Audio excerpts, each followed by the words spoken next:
On the news tonight, the issue on the enforcement of the judgments of the community court is going to be looked into. President Tinubu recommits to fostering transformative leadership in West Africa.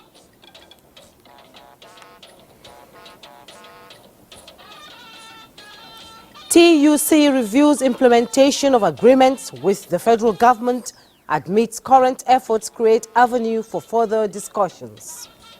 Not hesitate to do everything we can to assist the school. FCT Minister promises to take the lead in ensuring maximum security at the Nigerian Law School. Hello and welcome to NTA Network News. I am Jumai Yusuf. Mikey Olale is standing by in Lagos with some news from that axis. And Musa Abubakar will also bring us trending news in the world of business in the course of tonight's news. You can watch this broadcast live via our website nta.ng live and also on our social media handles displayed on your screen. We begin with President Bola Tinubu as he reaffirmed his commitment as the chairman of the Authority of ECOWAS Heads of State and Government to advancing judicial reforms with determined support, emphasizing that integrity and accountability in the judicial systems would strengthen democracy across West Africa. The president stated this when he received a delegation from the ECOWAS Judicial Council led by the Chief Justice of Nigeria and the chairman of the council, Justice Olukayode Ariola, at the State House in Abuja. President Tinubu emphasized that his administration is committed to transformative democracy because he believes the judiciary can protect democracy. The president, who expressed support for the council, congratulated judges from member states who participated in the two-day council meeting in Abuja. Applauding the successful conclusion of their deliberations, he assured them that their recommendations would receive utmost considerations by the heads of state and government of ECOWAS. Chairman of the ECOWAS Judicial Council, Justice Ariola, emphasized the council's commitment to facilitating the effective functioning of the ECOWAS judicial system. He said the council, at the end of its meeting in Abuja, agreed to establish two subcommittees to address pertinent judicial-related issues in the region. The issue on the enforcement of the judgments of the community court is going to be looked into. We've set up two committees, one to look into the rules and the other to look into the position or the status of the enforcement of judgments of the community court. And as I told Mr. President, by the time the council concludes its meeting, the recommendations will show that we have worked so hard to support the commission. Meanwhile, President Bola Tinubu has asked senior civil servants to rededicate themselves to their duties and work towards improving the lives of Nigerians by acting with dispatch on matters that border on the welfare of citizens. The president, who met with the head of the service, the body of permanent secretaries and some directors general of the agencies at the State House, said policies impacting the welfare of the people and the economy must be treated with urgency, diligence and a strong sense of duty. The president warns that ineffectiveness and unnecessary bureaucracy that result in the delay of interventions on the economy and programs targeting vulnerable citizens will not be tolerated. He directed that a monthly briefing by the head of service and submission of key performance indicator reports should be made to his office for review, and that quarterly interactive meetings between the president and the body of permanent secretaries will now be scheduled. The president also mandated the head of service and the body of permanent secretaries to consistently measure progress in actualizing the renewed hope agenda of his administration. The head of the civil service of the Federation, Folashade Yemi Esan, briefed him on the performance of the service in relation to previously established KPIs across multiple assessment streams.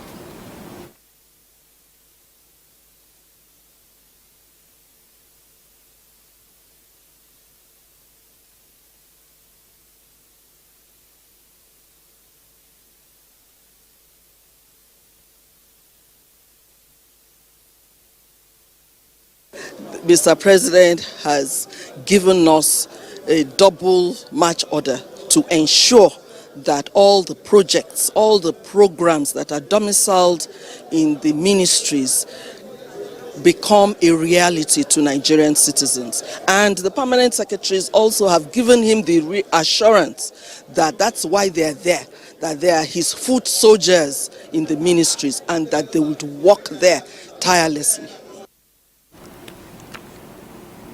Minister of State Labour and Employment in Kiruka Onyejiocha is maintaining that the federal government has implemented substantial parts of the agreement reached with organized labour to reduce the economic hardship in the country. She is appealing to the organized labour to shelve its two-day planned nationwide strike and return to dialogue. Joseph Osen reports. 16th February 2024. Leadership of the organized labor made up of Nigeria Labour Congress, NLC, and Trade Union Congress of Nigeria, TUC, rose from its joint NEC meeting, threatening to embark on a two-day nationwide protest on the 27th and 28th of February if the federal government fails to implement the October 2nd, 2023 agreement it reached with the labor centers. In response to this threat, Minister of Labour and Employment, Nkiruka Onyejiocha, has drawn the attention of the two workers' unions and the public to the substantial progress made so far in the implementation of the measures aimed at reducing hardship and meeting other demands of the unions. The minister pointed out that it is evidence that the 35,000 naira wage award agreed on for 6 months has been paid to federal government workers from September to December 2023, with only 2 months of January and February 2024 pending, as states are also encouraged to do same. Also, 4 months of standing salaries of ASU, as approved by the President, have been fully paid to its members, and action is ongoing to address that of other unions in the academic environment. So far, more than 3 million households, including vulnerable pensioners, benefited from the 25,000 monthly conditional cash transfer. Another key step taken to improve take-home of workers was the inauguration of a 37-member tripartite committee on national minimum wage. The committee, she says, has held 2 meetings already, while the suspension of collection of value-added tax VAT on diesel for 6 months, beginning from October 2023, was effected immediately. The minister also notes that financial commitment has been made on the provision of CNG buses and conversion kits, with a good number of buses set to be rolled out soon. Stakeholders are also engaged on tax incentives to businesses.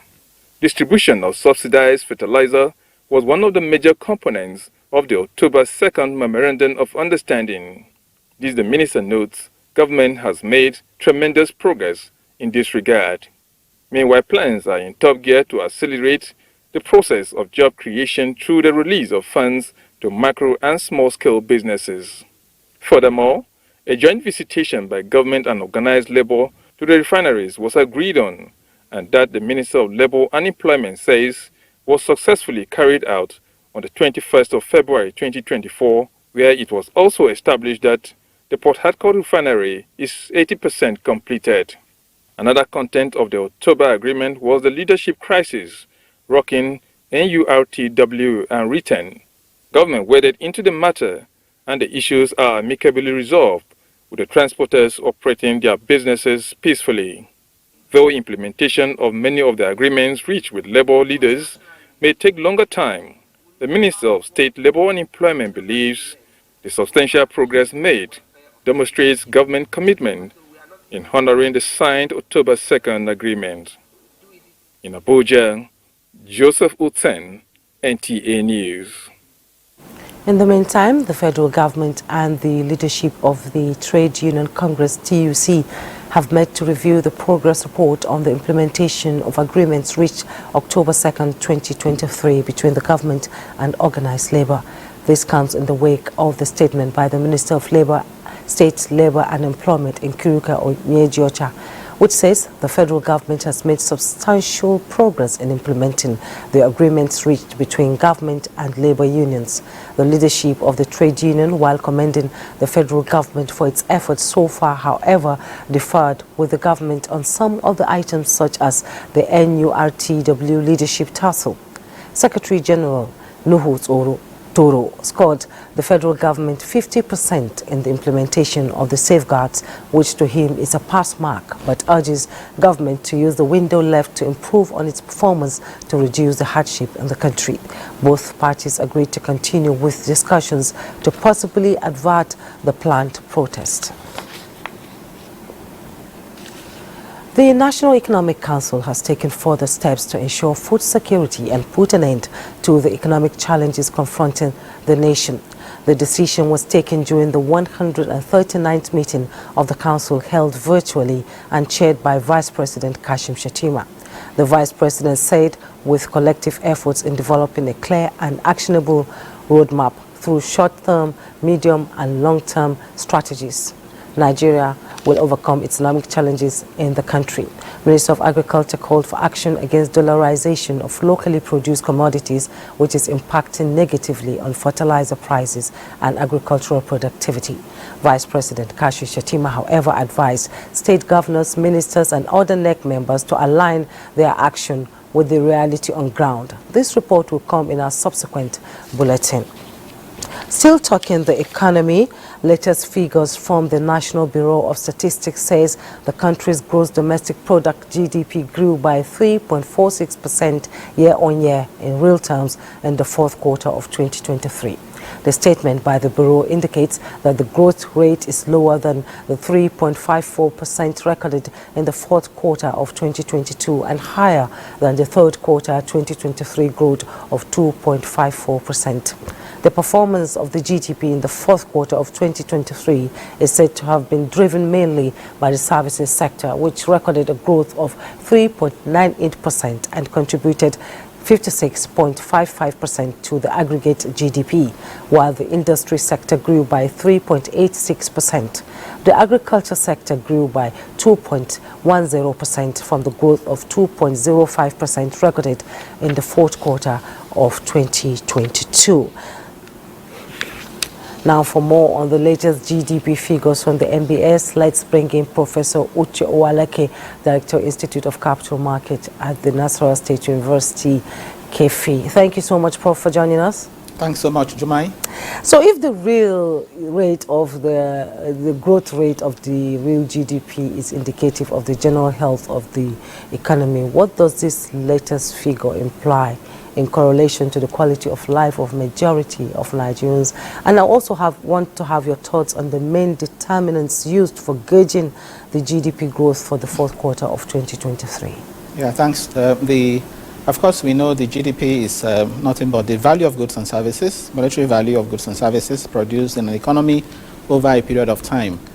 In this instance, we are talking about over a quarter, period of 3 months for the quarter 4 of 2023, and compared to quarter 3 of 2023, it showed an improvement. In quarter 3 of 2023, GDP grew by just 2.54%. In quarter 4, we are now recording 3.5%, about 3.5%. So that's clearly an improvement. And if you also look at the sectors that actually gave rise to this figure, whether it is the oil sector and the non-oil sector, you also notice some improvements over that of the quarter 3. But of course, if you take it from 2022, GDP in 2023 grew by 3.1. Over 2023, on the average, it came in at 2.74%. So there was actually a decline.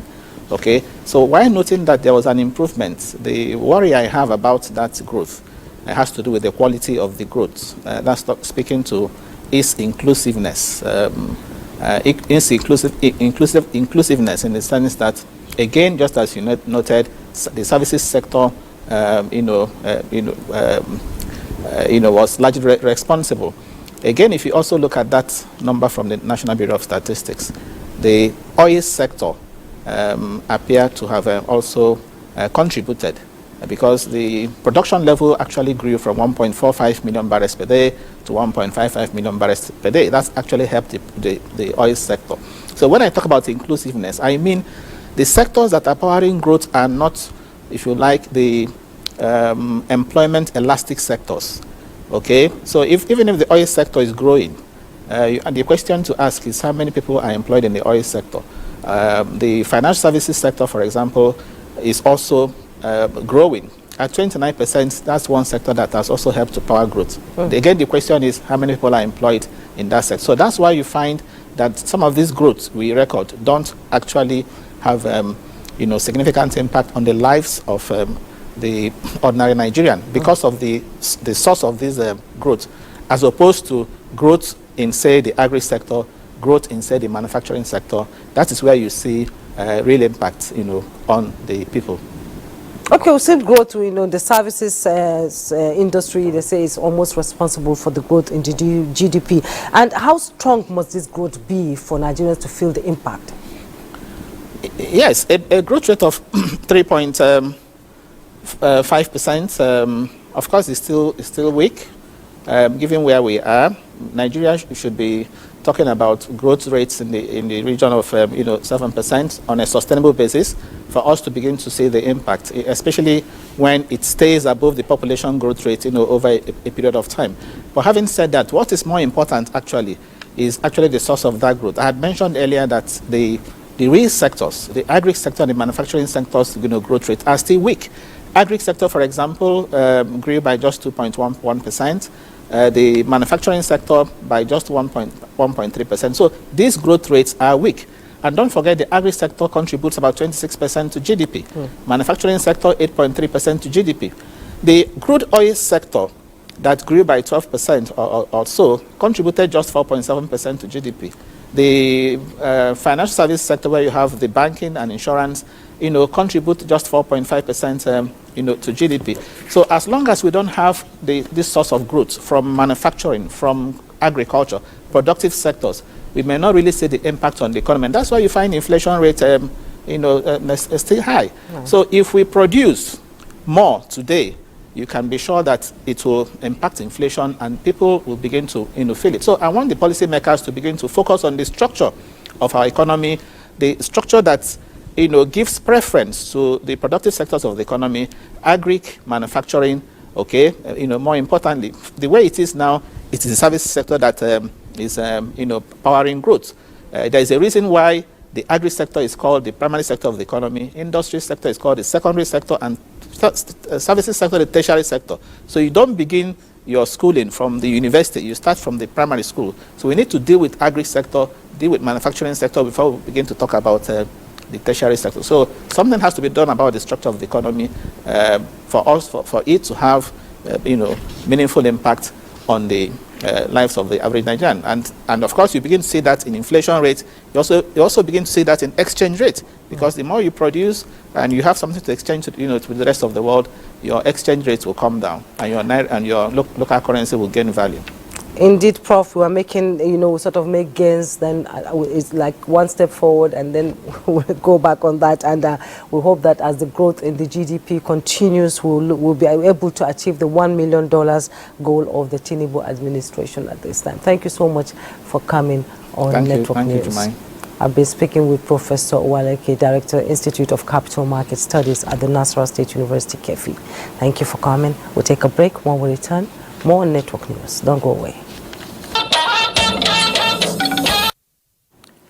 Yeah, welcome back. President Bola Tinubu says his administration remains steadfast in implementing necessary economic reforms to facilitate business growth and create investment opportunities that support Nigeria's growing population. Receiving a delegation from the Corporate Council on Africa, CCA, led by its President and Chief Executive Officer, Florizel Lisa, at the State House, President Tinubu reiterated his unwavering commitment to Nigeria's economic growth and stability, emphasizing that he is not relenting until his vision for Nigeria is achieved. The president commended the recent landing of a 45,000-kilometer submarine fiber optic cable in Akwa Ibom State, which establishes connectivity for the entire South-South region of Nigeria with Europe and other parts of Africa via the Atlantic Ocean. Highlighting the significance of this accomplishment, the president noted that with the right policies, partnerships and determination, Nigeria can overcome long-standing developmental challenges that have hindered rapid progress across sectors. He reaffirmed his commitment to creating an enabling environment for business to thrive, emphasizing that his administration's focus on investing in key sectors such as agriculture, solid minerals, energy, health, physical infrastructure, trade promotion, financial services, digital enterprise, and the creative economy is underpinned by the need to ensure the welfare and prosperity of citizens. Ms. Lisa expressed CCA's commitment to supporting Nigeria's economic growth through the 8 priority areas outlined by President Tinubu's administration, as she acknowledged various reforms of the administration. Reforms are happening, and people need to understand that. You didn't get to where you are overnight, and it may take a little time, but I think that the signals are being sent through the reforms that are being made, the 8-point program that the president has put in place. And again, CCA as an organization and our members are prepared to really work hand in hand in partnership with the government of Nigeria and His Excellency in making this really a partnership and taking it to the next level. CCA is a very great collaboration by corporate giants in America, and they're all coming to Nigeria to invest, not to take out. And so Nigeria is telling them that unlike before, you can bring in your money and then repatriate your profits legally.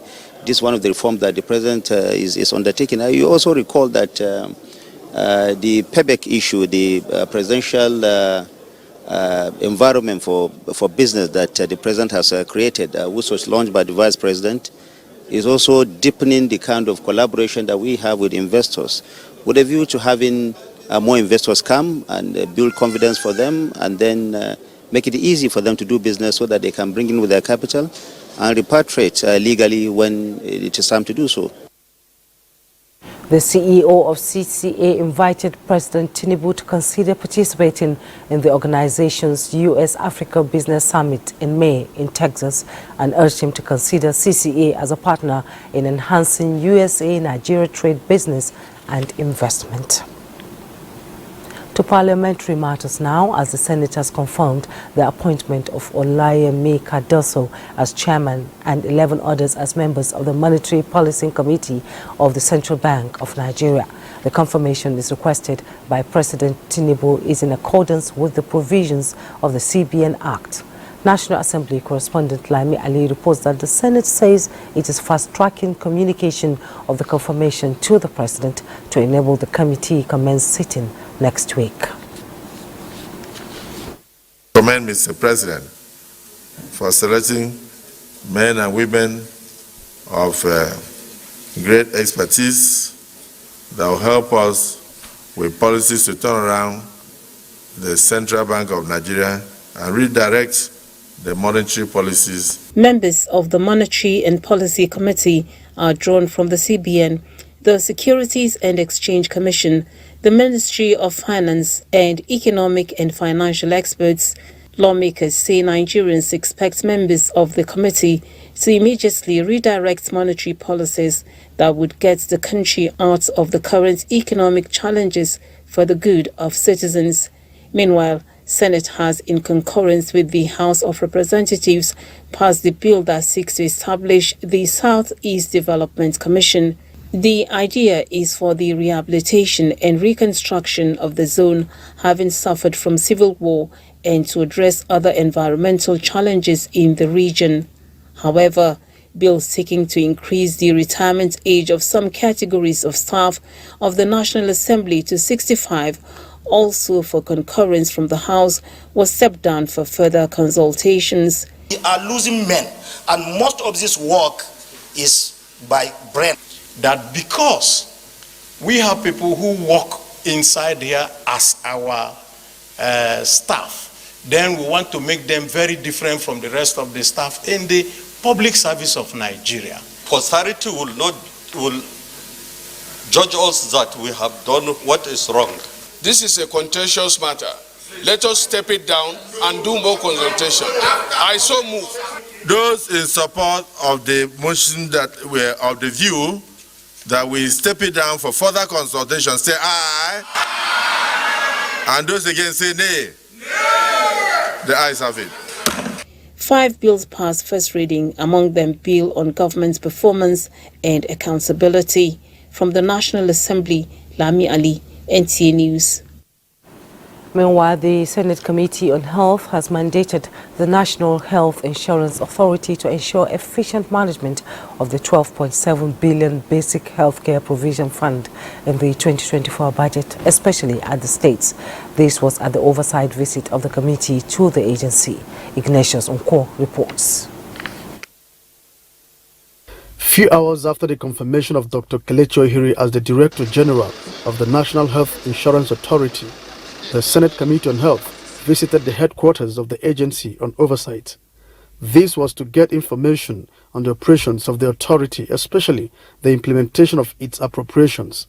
We spent 2 days with the chief executives of all the state's health insurance schemes in Abuja, looking at the fiduciary, how can we strengthen the financing and the financial management process. We expect to see our enrollment has stopped, at least. At the National Hospital, the committee was taking round some departments where the hospital management solicited support of the National Assembly in replacing spoiled and obsolete equipment, especially at the Nuclear Medical Department. I'm very impressed with what is going on in National Hospital. But I can see that they have a lot of potential. There's a lot more that they could do if they are provided with more equipment. The committee also visited the Federal College of Complementary and Alternative Medicine, eager to see students, but unfortunately, the college, which received 743 million naira allocation in the 2023 budget, bore a vivid reflection of an abandoned place. 130 people here. Yes. 38, yes. 138. Yes. It's because of the way we are abandoned. That was why some of them are not here. The building that they rented is unused, and so as a committee, we will definitely look into this and ensure that no budget is released and no taxpayers' money is wasted. The committee was also at the Federal Staff Hospital, Gwarimpa. Ignatius Nkwo, NTA News. At the House of Representatives, members devoted Thursday's sitting as a special valedictory session in honor of late former Speaker of the 4th Assembly, Gali Umar Abba. Speaker of the House, Tajuddin Abbas, who presided over the valedictory session, described the late Abba as an extraordinary patriot who was resolute in the defense of the independence of the legislature. National Assembly correspondent Mitere Ipen reports. It is not the end of an assembly, but the House considers this valedictory session befitting in honor of the late Gali Umar Abba, who served as Speaker from July 1999 to May 2003. Naaba's exemplary leadership and commitment to the principles of separation of powers in a democracy are legacies highlighted in various tributes by past and present leaders of the House. I call on all of us to recommit ourselves to the ideals that Gali Umar Abba held dear: democracy, justice, and the unwavering belief in the potentials of Nigeria and its people. The history of legislation and to the extent House of Representatives cannot be written without a special place for Gali Umar Abba. With his passing, our nation has lost the talents, the experience, and the courage of a principled, progressive, and passionate politician. He was a speaker for excellence. He led the House without a compass. A man who believes that democracy is the best option. And this is a message to those who are thinking of other options. There is no option better than democracy. His commitment to democracy and democratization, his commitment to social justice He lived what he preached. He was a detribalized leader. There are several Gali Nabas that are living today. Let us begin to locate them. Commend our own, encourage our own while they are still living. Mixed feelings for family members and lawmakers. While they mourn, they take solace in the enduring legacies of late Naba, who they agreed laid a solid foundation for the growth and development of the People's Parliament. Gali Umar Naba died on December 27, 2023 at the age of 65. He will be remembered for selfless service to the nation. From the National Assembly, Mitaire Ikben, NTA News. May his soul rest in peace. The Edo PDP governorship primaries have produced Asue Ighodalo as the candidate of the People's Democratic Party for the Edo governorship election scheduled for 22nd September 2024. He polled 577 votes to defeat other 10 aspirants in a contest adjudged free and fair. Goodluck Enani reports. The process, which took place at the Samuel Ogumodia Stadium, was monitored by a 7-man committee approved by PDP National Working Committee, led by Governor of Zamfara State, Dr. Dauda Lawal, officials of INEC, and accredited external observers. Governor Paseki, who is optimistic of the exercise, described the event as historic and urged delegates to be peaceful and orderly.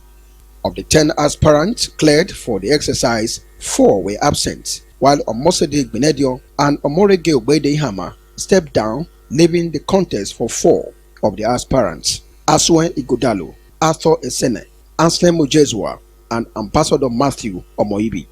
584 delegates of the 594 exercised their franchise. After the exercise, the ballots were sorted and then counted. 964.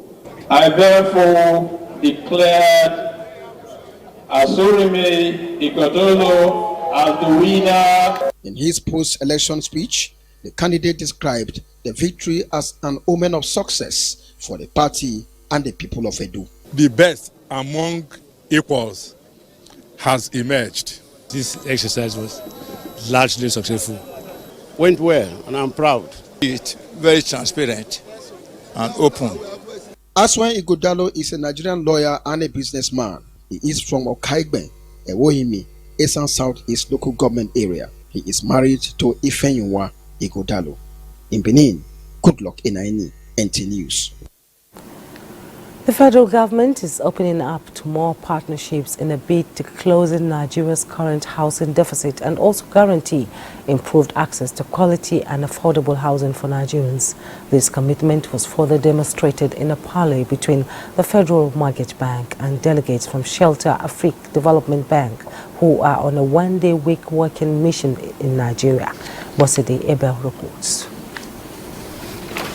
Though the Shelter Afrique Development Bank does have a long-standing relationship with Nigeria on housing projects, this time it is making its product offering of 4 strategies while attempting to deepen partnership with Nigeria. The managing director, Theano Habib Han, says the project to be deployed will address the housing deficit in Nigeria with climate change considerations. If we're able to build large-scale housing programs and infrastructure development programs in our countries, then we can also strengthen the capacity and train the youth, right, to get access to those jobs and revenues so they don't have to be crossing the Mediterranean and dying every day.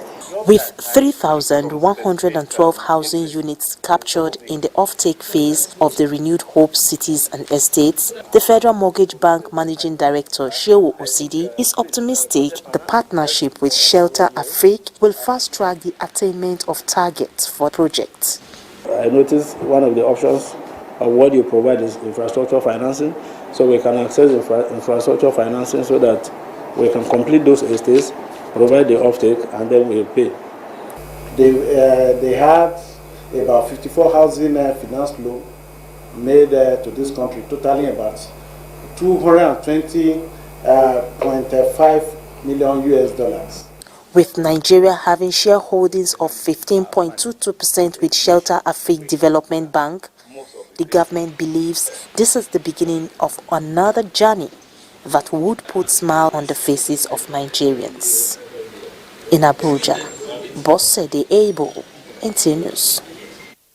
Thank you, Bosse. Time to join Michael Olale in Lagos for more on NTA Network News. Hello, Michael. Hello, Jumai. Good to see you. Creating a single market for goods and services across the continent is another avenue to sustain economic development and connect Nigerian businesses to the rest of Africa.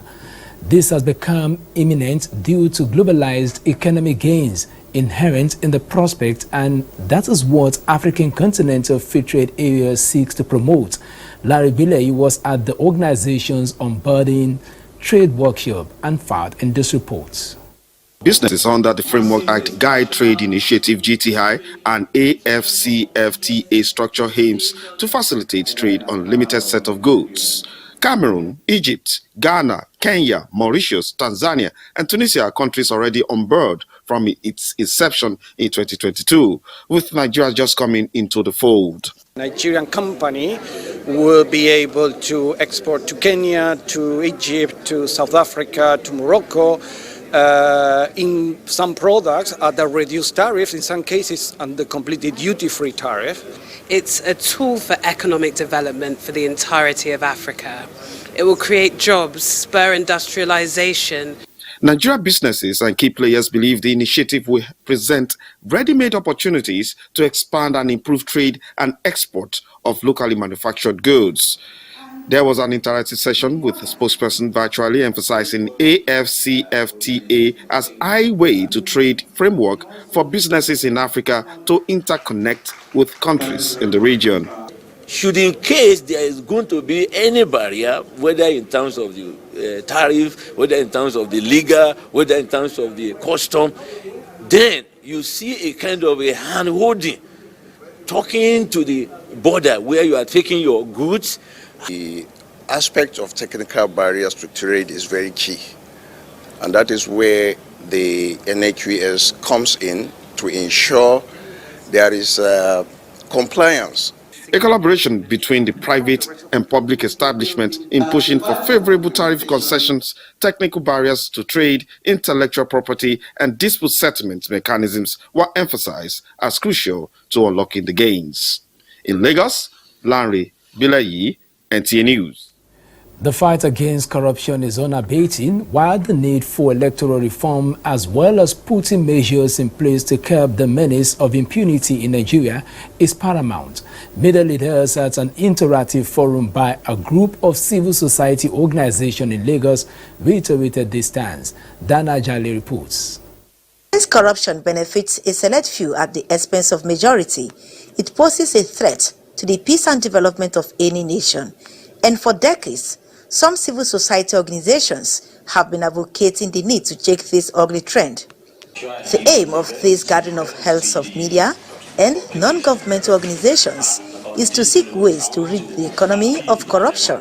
The way forward is for us to rally around our people, to encourage the citizens, to mobilize our citizens for the sake of good governance. So until we are able to make sure that there is consequences for the things that people do, that we are able to deal with impunity, corruption will continue to be a problem for us. In addition to ensuring that those involved in corruption are held accountable, the forum fosters discourse and advancement of human rights, good governance and sustainable environment through research, training, policy participation, and advocacy.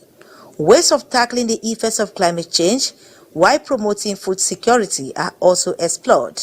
There's nowhere you find government that fights corruption by itself. It can only be with the media and the civil society. There are institutions that have been built over time since after the military, EFCC, ICPC, but yet we are still not, getting there. So there is actually something very wrong. The take-home should be good citizens of Nigeria, avoid corruption, ensure that you do what is right so that you can be ambassadors of a great country, Nigeria. The theme of the gathering is building synergies in governance, the role of civil society and media in shaping sustainable and accountable political leadership in Nigeria.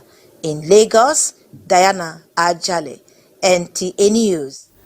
That is it from here. The news will continue in Abuja shortly after this break. Do stay. Thanks for being there. Let's now talk business.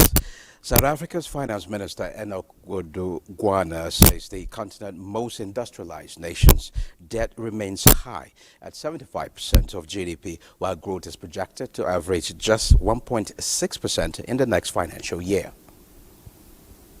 Weak performance of our economy has resulted in sharp deterioration in tax revenue collection for 23-24. At 1.73 trillion, tax revenue for 23-24 is 56.1 billion lower than estimated in the 2023 budget.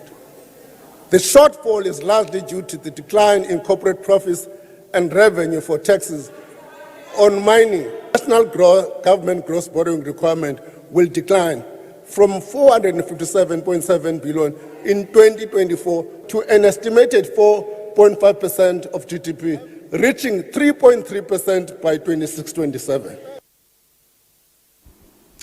And at the capital market, the equities market reversed yesterday's gain to end the session bearish as investors endured another negative close. The all-share index declined by 0.12% to close at 101,239.1 basis points at the end of trading session on the Nigerian Stock Exchange. A total of 252.9 million shares in 7,248 deals corresponding to a market value of 4.9 billion naira were traded. This shows 16% decline in volume, 25% decline in turnover, and 16% decline in deals. The current market capitalization of the Nigerian Stock Exchange is 55.4 trillion naira. In total, 124 NGX listed equities participated in trading, ending with 20 gainers and 28 losers. But that's it. Jumai is back to you. Thank you, Musa. Well, welcome back. President Bola Tinubu has approved the appointment of the following qualified Nigerians to serve in agencies under the Federal Ministry of Communications and Digital Economy. Nigerian Communications Commission, NCC, Abraham Oshadami. Executive Commissioner, Technical Services, AD Opeyemi Dele Ajayi. President, CEO, Digital Bridge Institute. Nigerian Communications Satellite Nicomsat Limited has Abiodun Atta. Executive Director, Technical Services, Ibrahim Adepoju Adeyaju is appointed Managing Director, CEO, Galaxy Backbone Limited. President Tinubu anticipates that these seasoned professionals will deliver excellent service to elevate the impact of the digital economy sector on the socio-economic development of the nation. In the same vein, President Bola Tinubu has approved the appointment of a new management team for the Asset Management Corporation of Nigeria, AMCON, pending their confirmation by the Nigerian Senate. Benga Olade is Managing Director, CEO, with Aminu Ismail as Executive Director. Adeshola Lamidi, Executive Director, and Loki Adage, Executive Director. The President expects unflagging dedication, professionalism, and dutifulness from the new appointees to ensure that the operations of AMCON are more efficient, transparent, and in consonance with his determination to sanitize the nation's financial system to maximize value and enhance investor confidence in the Nigerian economy. We'll take a break now. When we return, more on Network News. Don't go away. You're welcome back. Minister of the Federal Capital Territory, Nyesom Wike, is promising to ensure enhanced security at the Nigerian Law School Abuja campus, located in Buhari Area Council of the FCT. The minister gave the assurance when he received a delegation from the school on a courtesy visit to the ministry. Ononze Yakubu reports. Led by the Director General of the Nigerian Law School, Professor Isa Chiruma, the delegation visit is to solicit the minister's assistance in the area of accommodation and other utility support. We will not remain asking intervention to Nigerian Law School. Specifically, if I can, Abuja here staff quarters and vehicles if possible. We want to put our minister. FCT Minister Nyesom Wike says security of lives and property is key, hence the need to protect the Nigerian law school environment in Bwali. He also pledges to address the accommodation needs of the school. That within now Monday, the General Constitution will liaise with you and see whether you have the designs, so that we'll be able to know what it will cost us, and then see whether we can include it in the budget. It does appear that there's so much security within Buhari. We don't want to take for granted, because if anything happens there, of course, it's a setback to the entire country and to FCT in particular. So we will not hesitate to do everything we can to assist the school. Meanwhile, the Nigerian Law School will be celebrating her 60th anniversary this year, where the FCT minister is expected to be among the NLS awardees at the event. Onoze Yakubu, NTA News. And on that note, we'll wrap up Network News for tonight. Thank you so much for your time. I am Jumai Yusuf.